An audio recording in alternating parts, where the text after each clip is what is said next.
Hello and welcome to the ICT Pulse podcast. I'm Michelle Marius, your host and the editor and publisher of ICT Pulse, the online platform where we discuss ICT issues from a Caribbean perspective. Today we'll be tackling a new area on the podcast, telecommunications and ICT regulation, with some specific attention being paid to network neutrality and over-the-top services. On ICT Pulse, we regularly delve into regulatory issues and provide updates on the latest developments or discuss the implications of recent decisions. However, today, instead of just musing all by ourselves, we're delighted to have Stephen Bereaux, the Chief Executive Officer of the Utilities Regulation and Competition Authority, URCA, in the Bahamas. Over the past decade, the telecommunications and ICT sector in the Bahamas has been experiencing rapid change, from liberalization and the introduction of competition to currently charging forward in blockchain and fintech and far-reaching initiatives to become the world's first smart island. So we are very much looking forward to the insights Stephen can share. Enjoy. Stephen, welcome to the ICT Pulse podcast. Hi, thank you very much, Michelle. It's a pleasure to be on your podcast. I mean, we've followed your blog, your ICT Pulse for some time, and it is a pleasure to be here with you and your audience. Thank you.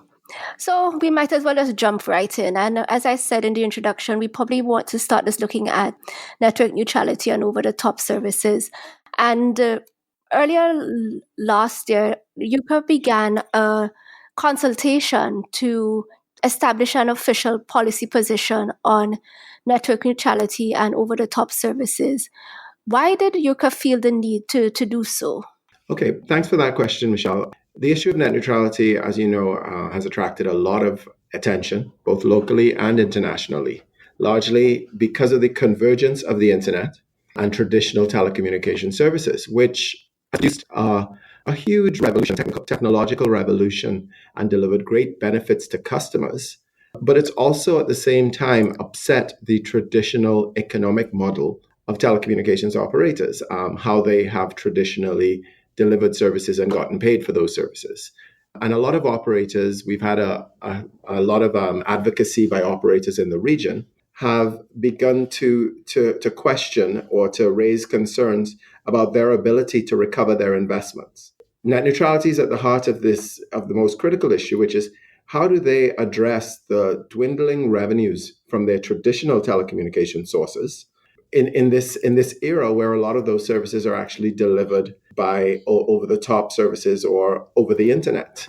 So, the net operators or rather network operators have been looking at wholesale mechanisms for monetizing internet traffic, which is where net neutrality comes in, because obviously once you start charging people differently for using the internet, you raise the issue of whether the internet is the open and free platform for exchange of ideas and information that we have become accustomed to, or that we believe it is. So we found, as we looked at this issue at URCA, our local licensees hadn't done anything specific, but we did note that actions were taken in some other jurisdictions in the Caribbean, whether by the regulators or the operators. And we thought it was necessary and appropriate for us to ensure that a regulatory position on net neutrality was clearly outlined before we had to address the issue through any form of regulatory intervention. Or we felt it was important, at least maybe even to decide whether we wanted to intervene upfront or ex ante, as we would say, because we wouldn't want to have to do that in a situation where customers had already been negatively impacted, and we may have had the public outcry that would have come with any interruption or impairment of people's use of OTTs. Understood. So from the initial position paper URCA published for public consultation, it seemed as if the authority was of the view that net neutrality and OTT services were inextricably connected. Can you share with us why you all had that thought? And certainly, even if I was correct in how I understood that position. Yeah, I think you were. We certainly believe that OTTs are a central issue within the net neutrality debate.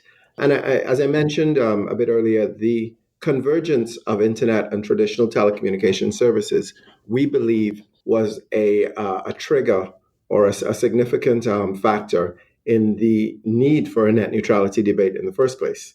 Because what we had was operators looking at their traditional revenues, whether calls, messaging, video, moving to an over-the-top platform or an internet-based platform. And that movement really has been about OTTs.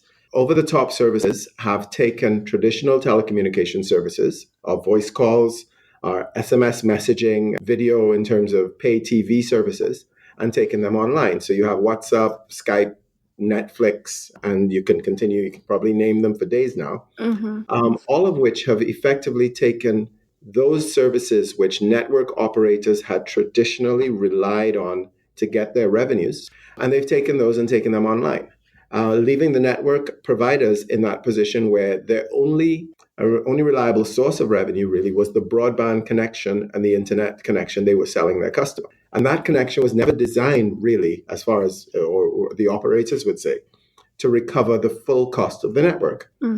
So the question now became the revenue, instead of going from customer to network operator, much of it is going from customer to OTT operator.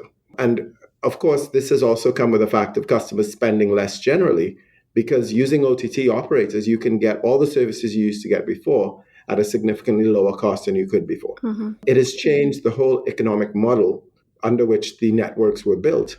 And the question of net neutrality arose. Effectively, operators started to find other ways to recover those revenues, such as through charging the OTT operator directly, for example, as one way, or blocking access, so threatening to block access or charging a premium to those OTT operators, such as the Netflixes, who require a lot of bandwidth, who are the bandwidth hogs, as they would say, for carrying that quality of service that is able to deliver reliable, high-quality video. So the net neutrality debate, we felt, in many ways, was very much impacted or almost triggered by the popularity or the upsurge of OTT services. Okay. And can you just give us some insight into URCA's consultation process? I was a bit surprised to see that Facebook was one of the entities that formally submitted or formally responded to the authorities' initial paper. It seemed, one would have thought maybe the consultation might have just been open to local stakeholders. But the fact that, Facebook also made a submission, I think was quite interesting. Yeah, our consultation process is completely open. It's as open, public, and transparent as we can make it. Obviously, as with many other regulators, we're required to consult by law. So there's some specific sections in our Act that require us to afford interested persons an opportunity to comment on any regulatory measure. And then for matters of public significance, the consultation must be public. We are aware and we believe very much in the reality that faces all countries around the world. These are not local issues, and they will never be purely local issues. So most of the regulatory things that we now deal with, and certainly when they touch and concern the internet, they are actually international issues. They are issues which cross borders. We have the same issue with spectrum. These issues are not limited to any one country, and we're no longer, we believe, in an environment where you can limit things to your borders, or you can limit things to any particular stakeholder group. The internet has created an environment where everyone is interested in what happens, because the impact of your decisions go beyond the traditional operators and their customers paradigm. Essentially, we have a consultation process for all of our documents, which wherever possible, we make it possible. We publish a document for public consultation. It's open to anyone's views. And what that means is the only times that we would withhold or limit the views is where something contains either something confidential or really is not going to be interesting to anyone other than the people directly involved. But once we go public, it is open. You don't have to have any specific standing. In theory, you have to be interested. So what makes someone interested? Is it a personal interest? Is it, I read a lot about this issue. We take it that it potentially could impact your legitimate interests, but certainly Facebook has a legitimate interest, and we find it was very positive that we had international entities like Facebook. Facebook presents almost a proxy, really, for those users of Facebook who have an interest, but who may not be sophisticated enough to make comments in a URCA consultation process. And, Facebook has hundreds of thousands of users in the Bahamas. Exactly. So as we look forward to how regulators in any jurisdiction conduct their work, we feel that the international community is a key part of that. And in fact, as an organization, URCA also represents the government of the Bahamas at various international organizations.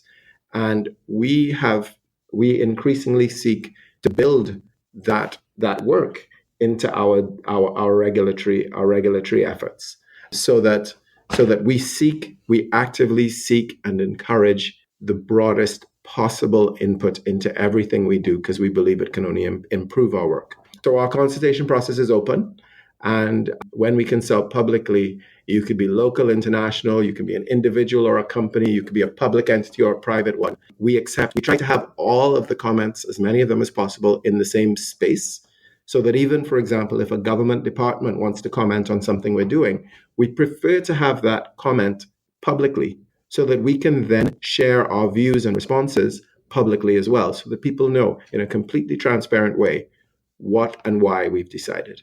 Understood. And in summary, what was URCA's final position on net neutrality? I'll caveat this by saying we always prefer for people to read the decision, because I, speaking, might say something slightly differently. So being a lawyer, I'm going to say it's without prejudice to whatever's actually written in the document. But in summary, our decision was not to intervene and impose any ex ante or regulations regarding net neutrality. So we would not say anything about who could do what beforehand. We take that position because of the risks and uncertainties that any such regulations would present on the sustainability of the sector. I think many countries have done things in the net neutrality space. Some have had to roll it back because it's not clear how it would impact actual investment in the sector, how it would impact people's operations in the sector. So we decided that there was insufficient evidence of any harm, of any real problem, for us to, nobody was shown or demonstrated to have been engaging in unfair and discriminatory activities regarding traffic management, no blocking or throttling there was no evidence of it. So we thought it would be inappropriate to jump in with rules and regulations where there was no proof of harm, and where it could not, none of the input or research that we did was able to adequately identify what the impact of any change or any rule would be. So if you say no blocking, how would that actually impact what would happen tomorrow? It's one thing to say that your networks currently do not block or throttle traffic, but that they might be thinking about it.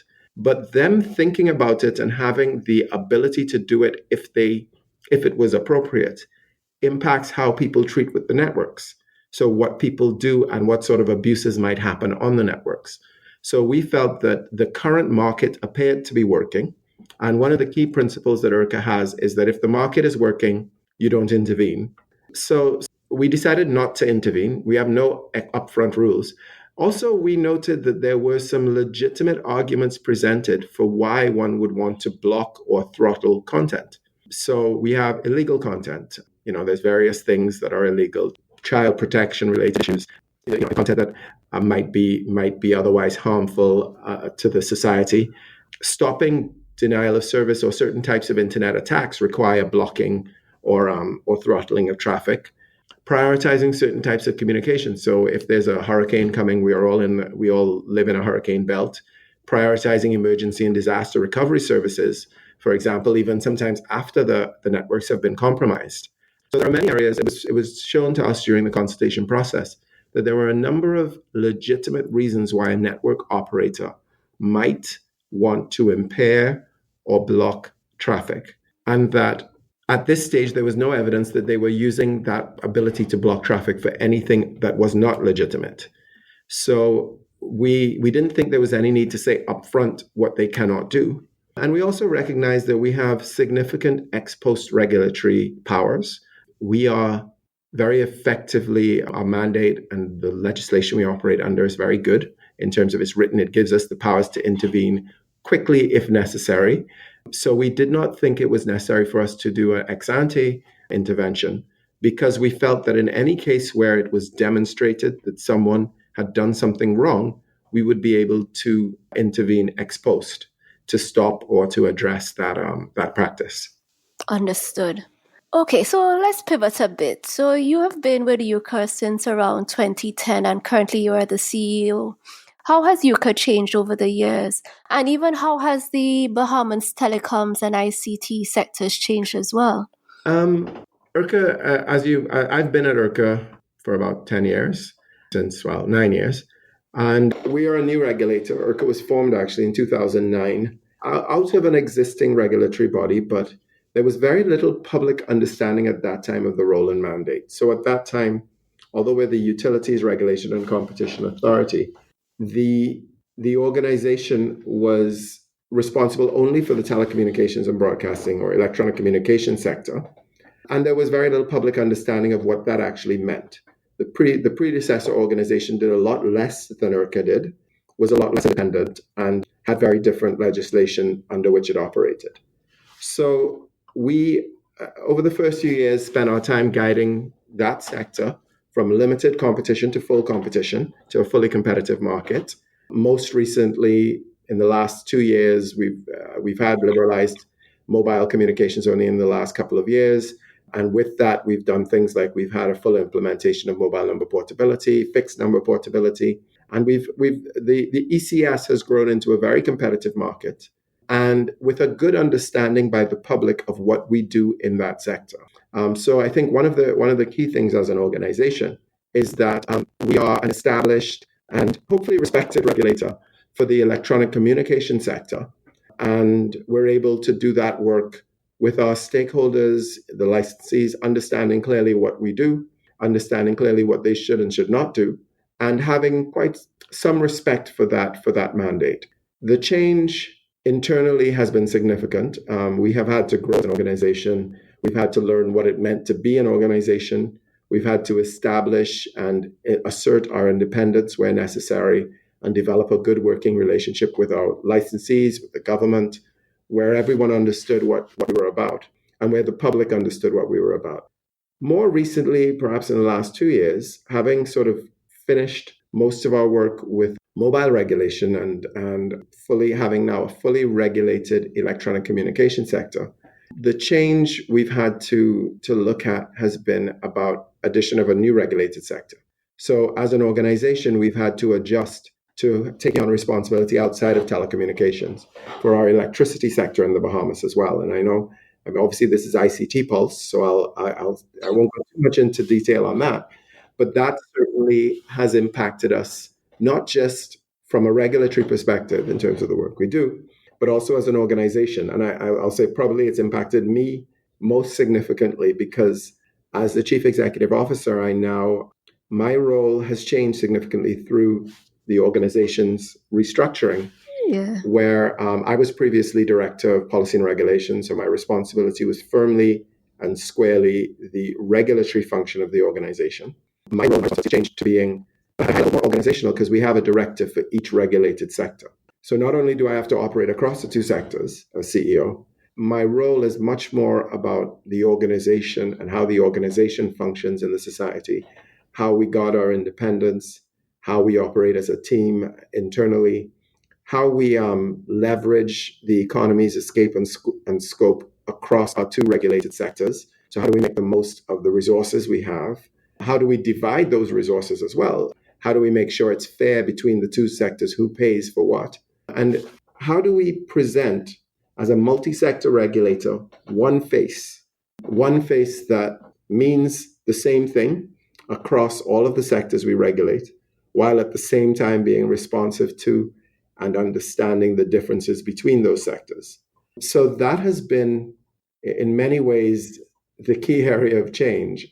How do you build a culture, build an organization where everyone understands that they're an integral part of our work? And what is our work? So in doing that, we've had to review and revise our mission and vision to be outcome and mandate oriented, but also to find common ground between our regulated sectors. So our mission is now most recently, simple, improving lives through effective utilities regulation. It's not about the specific regulation we do, but it's about how do we improve lives, or are we improving lives? We look at our work now not as telecoms regulators or as electricity regulators, but as life improvers. That's what we do. We improve lives. And that improvement might come through a regulatory measure in one or other of the sectors. It might come through education. It might come through engagement with governments, engagement internationally. But at its core, we try to find the way that everything we do works to improve people's lives.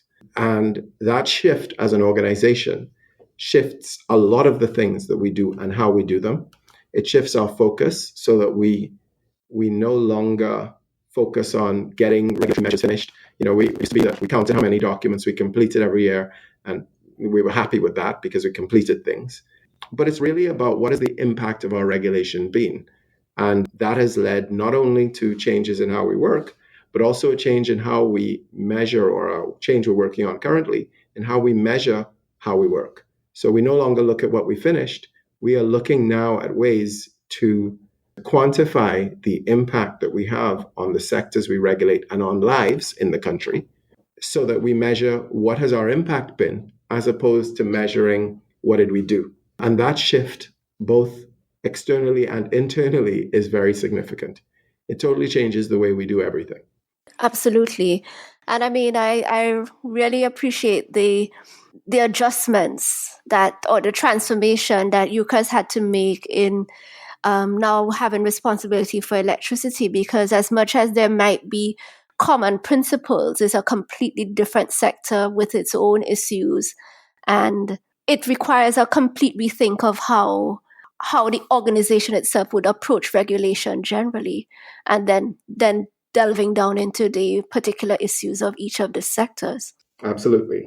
I have a couple more questions just based on what you've said, and whether or not you can just briefly go into them a little bit further. You had mentioned, and certainly as a regulator, URCA would be going up against large, well-resourced companies, and the attitude of the players can be challenging. And I wanted to have a sense as to how URCA has dealt with what I think of as a stroppy attitude sometimes that companies can display. It's interesting because, again, we look at two sectors, and I have to say both of them are still are very different, largely because of historical and structural issues.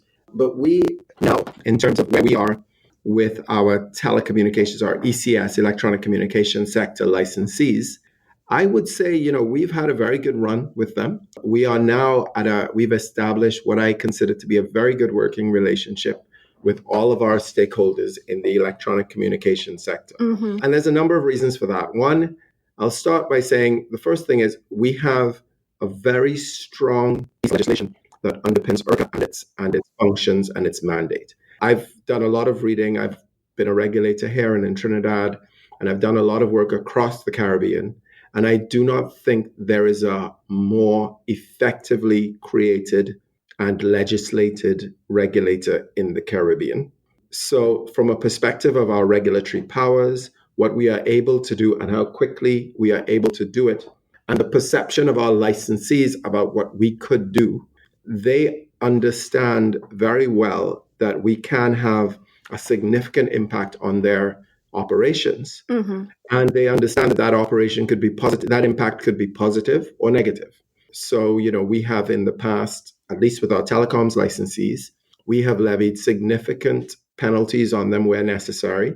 And we've also worked with them to enable them to achieve a lot of what they've achieved. The rollout of the new mobile network in the Bahamas, Alive, for example, was very strongly enhanced and assisted by the regulator, while at the same time ensuring that it didn't have too much of a detrimental impact on the sustainability of the incumbent. Mm-hmm. So we did a lot of work with both of them, and I think they both understood how we balance or sought to balance those competing interests. So that would be the first thing, that our strong legislation has helped us significantly. Secondly, I'd say they're not really better resourced than we are. The way the legislation is designed, again, we are as well resourced as we need to be. And those resources come from them, and they understand that. So making life difficult for URCA just makes things more expensive. Well, I'll caveat that. I wouldn't say making life difficult. I would say making life unnecessarily difficult, because we're not always friends, and we don't have to be, and we should not be. Where we do something wrong, they very much should take us up on it. But the needless opposition to regulation, I think our electronic communication sector licensees have understood that that is not a sensible way to proceed in this market. Right. Opposition to regulation, where it's opposition to regulatory activities that are improper, should happen. We very much don't want to be allowed to get away with things we shouldn't be doing. But fortunately, that hasn't happened too often, or I can't remember it happening. We've generally stuck to those things that we should be doing. And we've done that by engaging consistently and constantly with our licensees, so that things don't have to be resolved in court if they can be resolved properly between us as operator and operator and regulator. And where enforcement is necessary, it happens. And as I say, we've had significant fines. Our largest has been $1.5 million US in this market, which was paid without complaint by the operator because they understood it was fair. And I think that ability we have demonstrated as an organization through we have an excellent team here, and we've demonstrated our ability to intervene effectively and decisively where we need to, and also to work with our licensees in the ECS to ensure that their businesses can work effectively where possible, as long as everybody's on the same page. The same is not currently true of our newly regulated sectors. So there we still have to establish ourselves. There are some structural differences there that make it much more complicated. There are historical issues. We've just taken over regulation in 2016 of a sector that has been unregulated or underregulated for decades, for over 100 years. It's the electricity sector. It is still a government-owned monopoly. So there are significant structural in terms of equipment and network issues that will need to be resolved.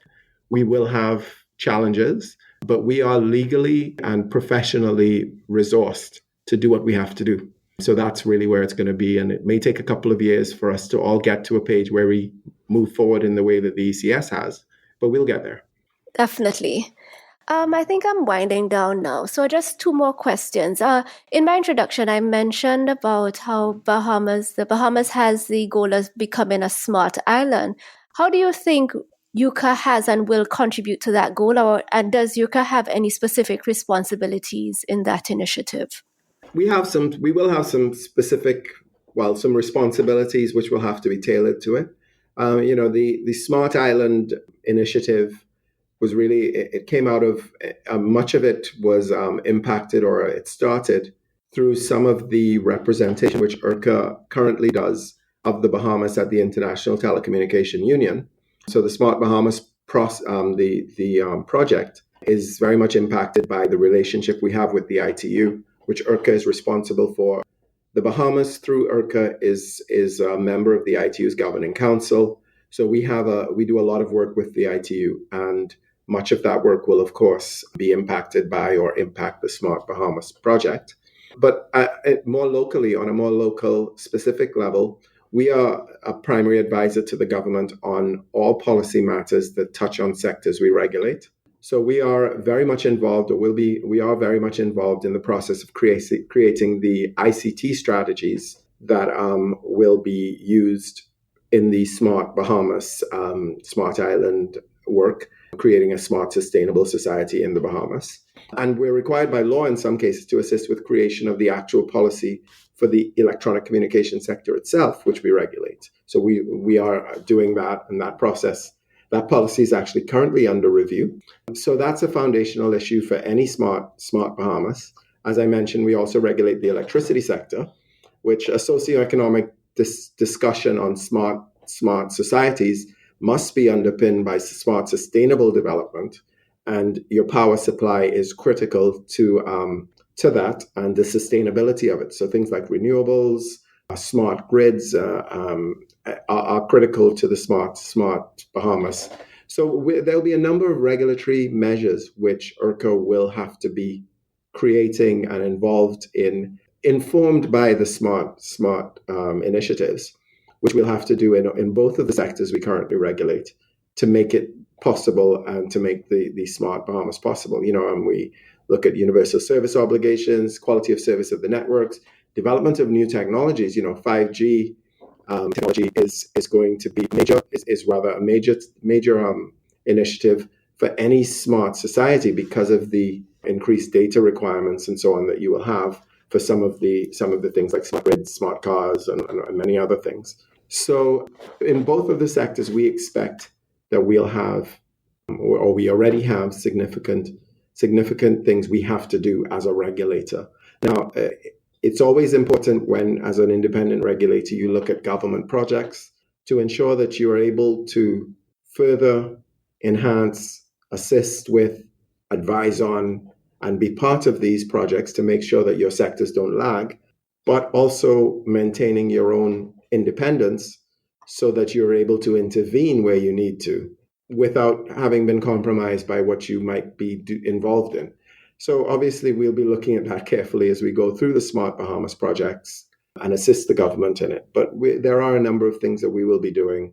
And there's a number of very interesting initiatives. The Grand Bahama Tech Hub, which the government is working on, and of which URCA is a part, will involve a number of very exciting developments, which the public should watch as they happen in the Bahamas. No, absolutely. I think some of them seem quite exciting, and it would be good to be able to learn more about those things at later points in time as they probably become more developed or are just about ready to emerge. Just my final question, though, Stephen. Since you are, I think, about a month shy of your second year as URCA CEO, what might be some of the goals you might be hoping to achieve, I guess, in the short to medium term? It's been an interesting transition for me, as I said, a personal, professional transition, becoming CEO of URCA, because my job has changed. I'm not as much of a regulator as I used to be, much more organizational focused. And really, a large part of my personal goal as CEO is to help URCA or guide URCA to becoming an organization that truly lives and breathes its mission and vision, which is to realize through effective utility regulation. This improving lives, as I mentioned earlier, is very much at the core of what I think URCA needs to do in order to realign itself to be an effective multi-sector regulator. So the implementation of our results or outcomes-based approach to assessing our own performance as an organization and to performing more effectively in terms of doing the work and having the impact that we need to have on the society as we develop Smart Bahamas and all of these other things is a key part of my personal goals. And, organizational transformation is something that takes a lot of time. It has to work its way from, sort of leadership, board leadership, and we have a very, very supportive and engaged board at URCA with some very good people, some very established names, both in the sector and otherwise in the Bahamas. So we have to take that. My job really is to take that board leadership and make sure it permeates throughout the entire organization so that everyone from CEO to messenger understands that what they're doing is not a day job that involves whether it's delivering documents or creating regulatory instruments. Your job is about improving lives, and that's very much my goal. It's getting to an organization where everyone believes that and everyone understands it, which is a tall order in itself. So implementation of things like our organizational performance indices, review of our performance management frameworks, and really getting to a point where we report and where the country understands what we're doing. We're working on an URCA app, which we hope will be a pretty exciting release sometime late this year or early next. So there's a number of things we're trying to do to make sure that we are understood and known for what we want to be or what we are or what we need to be. And then finally, a lot of my role actually does engage at an international level. So URCA has achieved late last year, the Bahamas was elected as one of the regional countries on the ITU Council, the ITU Council. And that was a regional activity. And, we as a country certainly thank all of the countries in the Caribbean, CARICOM, through the Caribbean Telecommunications Union, and Bernadette Lewis, its Secretary General, who I think was on your show recently. Bernadette, the Caribbean really got behind the Bahamas to put us on the ITU Council. And my role in that over the next 4 years is to make sure that the Caribbean gets the benefit of that.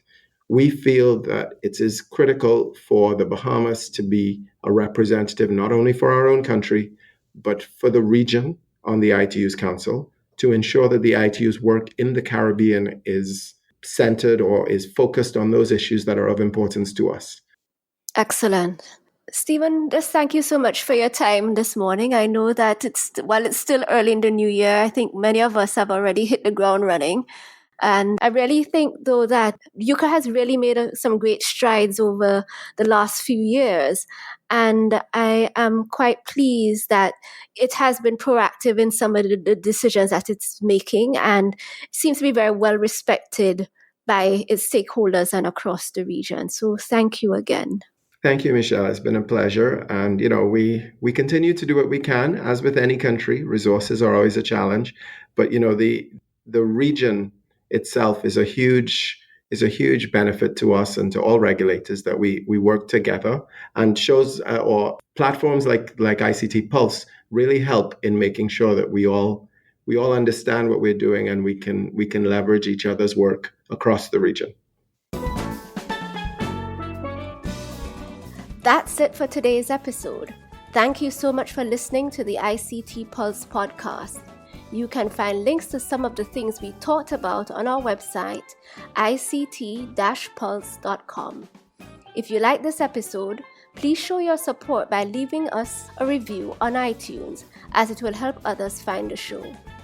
You can email us at info@ict-pulse.com, or drop us a note on our Facebook page, facebook.com/ICTPulse, or via Twitter @ICTPulse. We hope you'll join us again for our next episode. Take care.